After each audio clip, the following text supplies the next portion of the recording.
A day in atmosphere, it's a very good day because you learn more than what you think you're going to learn. You may think you're going to learn one or two things, it's simple math or it's just ELA, it's what we do every day, but you just learn something new every day.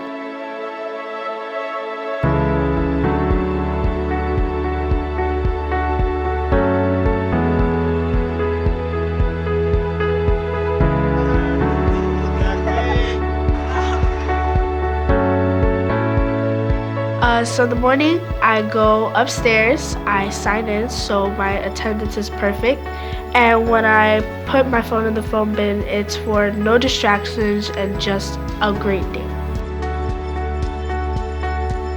I feel prepared, I feel determined, I feel like today's gonna be a great day for Samara and nothing is gonna stop her.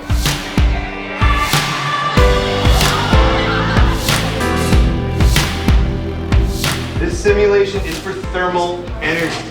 And with this simulation, you can actually visualize the kinetic energy inside this sample and it will change colors. My science class is all about one unit. We do it for about 3 weeks. We learn everything about it. We do experiments and we basically just get to have fun while also learning at the same time. This class is all about creating a room full of critical science thinkers. Does anybody have a clue what those little dots might be?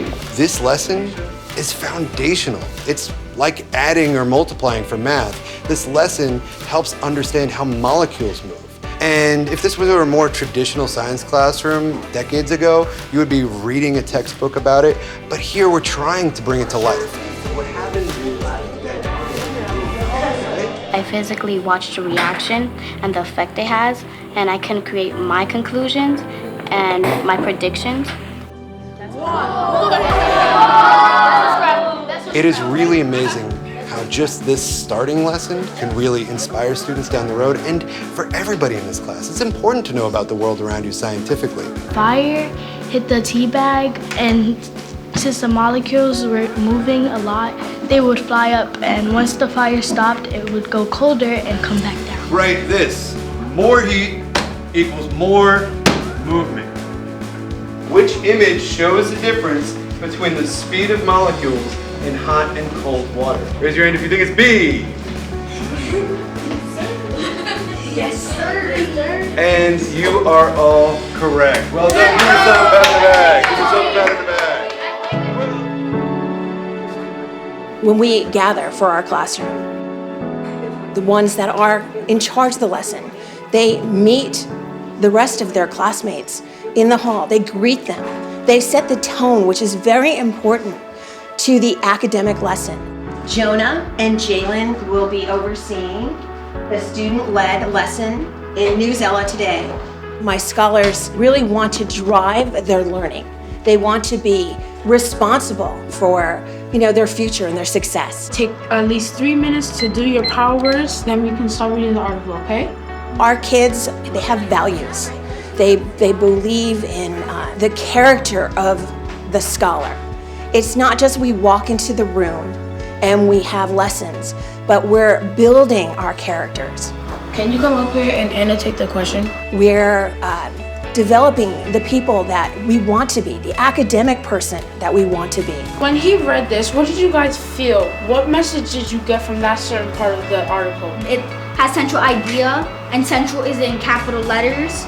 So that's giving us a hint. It's telling us about the whole article. Very nice to see it. Very scholarly. You really hear their communication proliferate. They confirm, extend, and they challenge each other. And they know the routines, they know the systems, they believe in the systems. What does the system of RAIN include, Andrew? The system of RAIN includes reading the question, assigning question types, identifying keywords, and negating incorrect answers. They're just always taking a role, an active role, in their entire academic process, which is thrilling. I think that you should negate D because it is explaining about cyberbullying when the text is mainly focusing on physical bullying. So we'll negate that, and the correct answer is A. When you believe in a system and you become very proficient at it, you're going to have success. And that's what we have at Atmosphere Academy. Great job, teachers. Ms. Moss and Mr. Powell, great job. What does it mean to you to say establish justice? What does it mean to you to say in order to form a more perfect union? Those key words like perfect union, what does that mean to you? Put it into your own words. One of our lessons is reinterpreting, so making it into modern language. There's some hard words here, okay? I want you to try to figure that out. What does it mean to you and to your posterity? And then we'll basically write down what we feel the preamble says. In order to form a more perfect union. So the whole idea, think about what does that mean to create a perfect union, a better place? Put that down. To create a better place. Justice could mean freedom. In the lesson, we were trying to find an understanding of the preamble, and in the fourth station, the word tranquility came up, and we didn't really understand what it was, but we couldn't use the dictionary. So we used like the context of the rest of the preamble to try to come to an understanding what the word meant to us. Promote the general welfare and secure the blessings of liberty to ourselves and our posterity, to ordain and establish the Constitution of the United States. This is the intro. Now this is our version. The people of this country, to create a better society, to construct laws, and to protect the empire. This is the introduction. We teach them how to write. So how is this the introduction to the rules, the framework of the Constitution?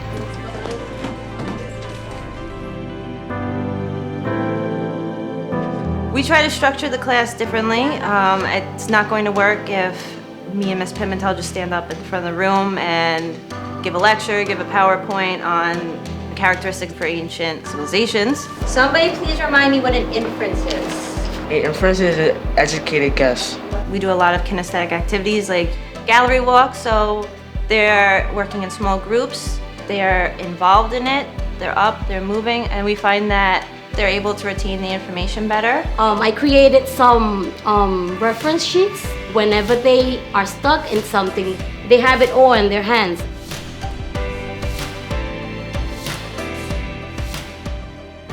I believe that history is important. We're not the stepchild of ELA.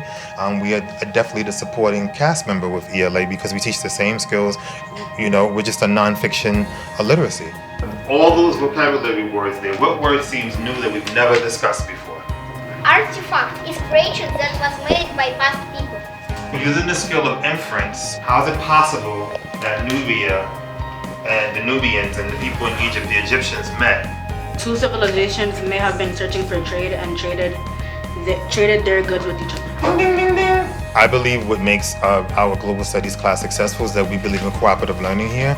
We always sit in pods, they work together in groups, and that they can lead and make the connections. Based on this map, and in this map they show you the mountain range, could Egypt and China have traded?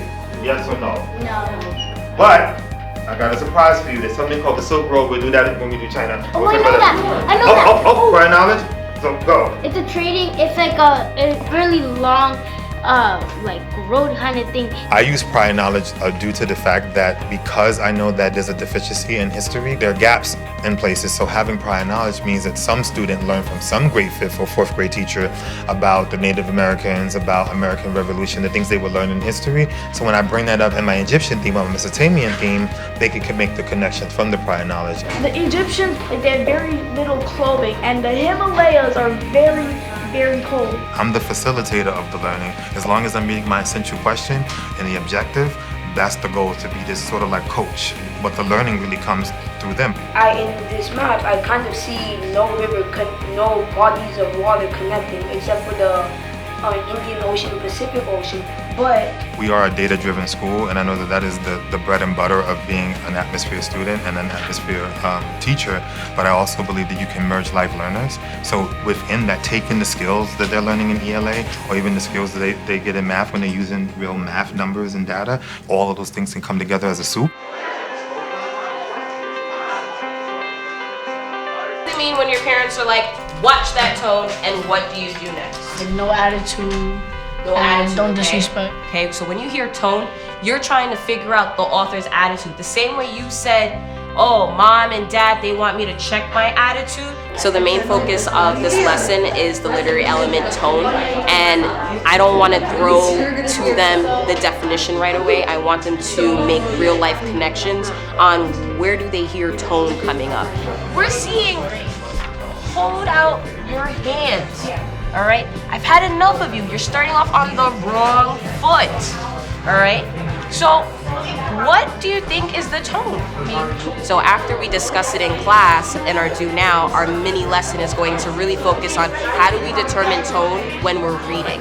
We got an excerpt from To Kill a Mockingbird, our book that we're reading this unit, and we have to look for evidence to support. Then we have to break it down in our own words, answer the question. You can change it to a positive word that might describe how somebody is feeling. So here with this class, what they're doing is Read 180, where they're focusing on spelling, fluency, comprehension. And I'm able to look at each student and see how many books they've read, the lexile that they're at, how they're doing when it comes to their scoring with quizzes, and the different genres of books that they're reading. Right here, I'm in my reading list. This basically shows my stats from from what I'm doing, and I've read 13 books so far. So I may pull a student and say, hey, I see that you're reading 12 books within this whole entire year so far. Great job, I love it, but let's focus on the genre of books that you're reading and say, this is what I want to see more. This is what's going to help you when it comes to the New York State exams, and then you can connect it with my ELA class as well. A lot of the skills that students are using right now in this classroom will help them in the future. It's going to help them with high school. It's going to prepare them for college by really teaching them skills to understand text and, more importantly, how to write properly. All right, get out a pencil. Today in English, we were in groups and we had different sections. So there was a story section, vocabulary, and organization. And what we had to do was either draw or write the gist about teens in sweatshops. Station 1, you're going to be focusing on story. What could be a good theme for us? The article is mostly about the working conditions in sweatshops. You have Erica. She is an immigrant and she's not getting paid fairly. For this particular class, they work well together in stations because they're able to focus more in depth on the questions being asked. They're able to piggyback off of each other. So we all try to brainstorm from time to time, and I feel like it's not just like a single person's effort. I feel like it's a team effort. I'm able to check in with each group and create group leaders who are able to lead the group by asking the questions, by making sure each student is able to have a voice. So we can use some of these words that are inside the text to describe what it means and basically why they were used inside the text. Violate is on bold, so you obviously means it's like an important word to the paragraph or just the passage. Next to the word violate, it says break, so they say it breaks the minimum wage law, so they're paying them less than they're supposed to get paid. So let's just write violate as our first word or keyword. I really love this class because I get to be free, be creative, and really think outside the box, and also help me with everything I need to do in the future. It's important for students to do hands-on activities in science class because it gives them an idea of what scientists do in the real world. Today we learned about owls and what owls digest, which are called owl pellets. Okay, can someone tell me what do you expect to find in the owl pellet? We're probably gonna see fur, like 98% of it is gonna be fur. The goal of this activity is to get an idea of what the owl is eating by looking at the contents of the owl pellet. So they had to remove all of the bones from the owl pellet and identify each organism that the owl consumed by using the bones, and later on they're going to use the bones to construct a food web. So it's going to give them an idea of all the different animals that fit within that ecosystem that the owl belongs in. Doing labs helps me as a student because when you're doing in the lab, you're actually touching it and you're actually seeing what you learn in class. Oh yeah, this is a jaw. One bone, 2 jaws. Two jaws. Where? This isn't a jaw. That's a bone. No, two. So they're getting an idea of how to remove bones from an owl pellet. This gives them an idea of how forensic scientists examine contents from something that they found on the site.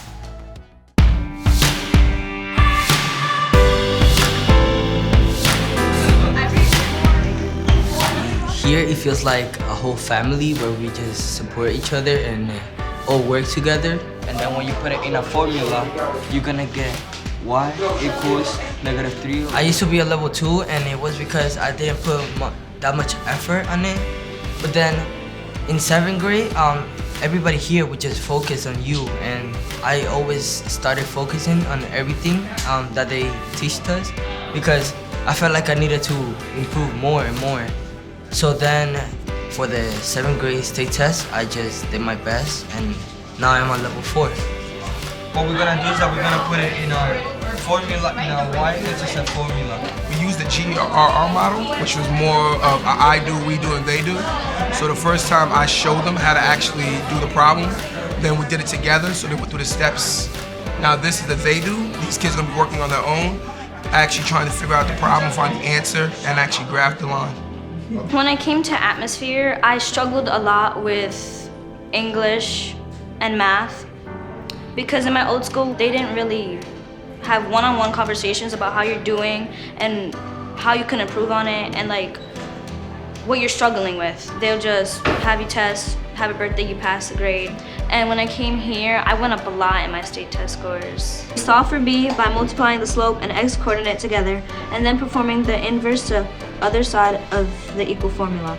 When we graph it, we put the y-intercept, which equals 1, and we put a dot in the 1, and then we're gonna keep doing the same thing, and that's how you graph your y-intercept.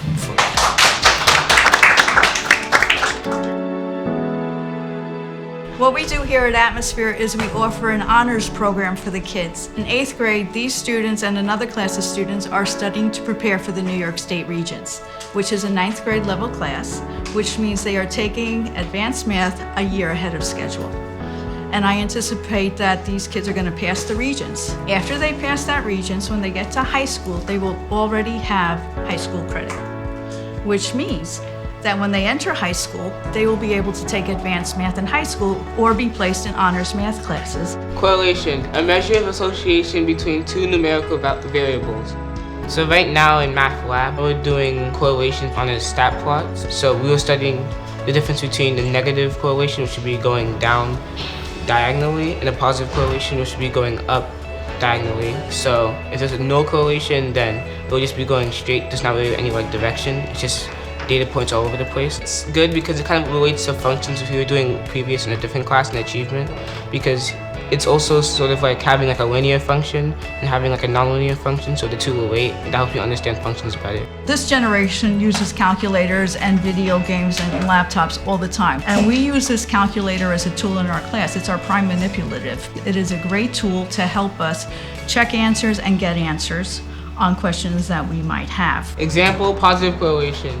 Typically, in the summer, as the temperature increases, people are thirstier. If you own like a business, you want to see how many people buy your product during what times. You could have stat plots, and then you can measure, oh, these people bought this product during this times. So maybe we should try pushing more advertising during that area so more people could buy the product.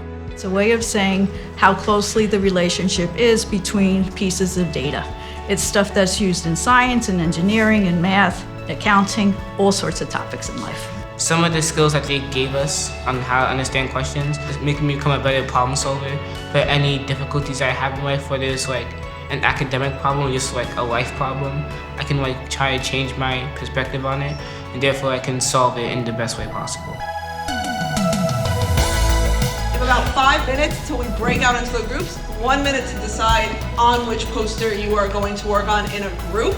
45 minutes to work on your poster. Your teacher who is with you will choose the top 2 or 3 posters, and those students will present.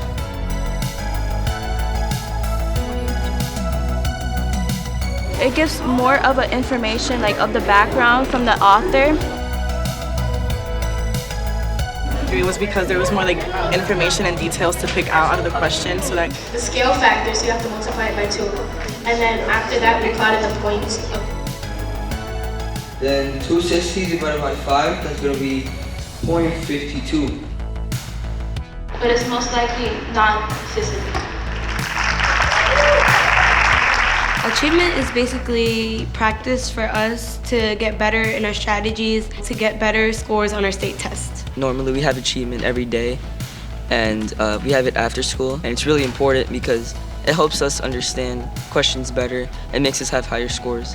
It helps us practice, and it also helps us not only on the material of the test, but it also helps us with our time management and our focus and stamina. Achievement has significantly helped me improve in my test scores and develop the skills that we need to take the exam. A sprint is basically a practice exam of what we've learned over like a course of a week or 2 weeks, sometimes longer, sometimes less.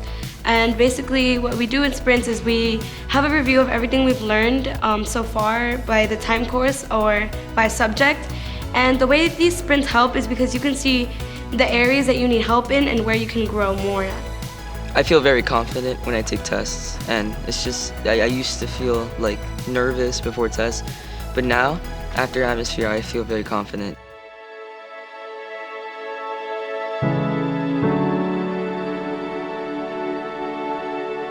Ever since I came to the school, I don't really think about all the bad stuff. I think about getting through Atmosphere, having a good future, becoming a lawyer, and having everything possible and make sure everything is good so I could be the best of what I am.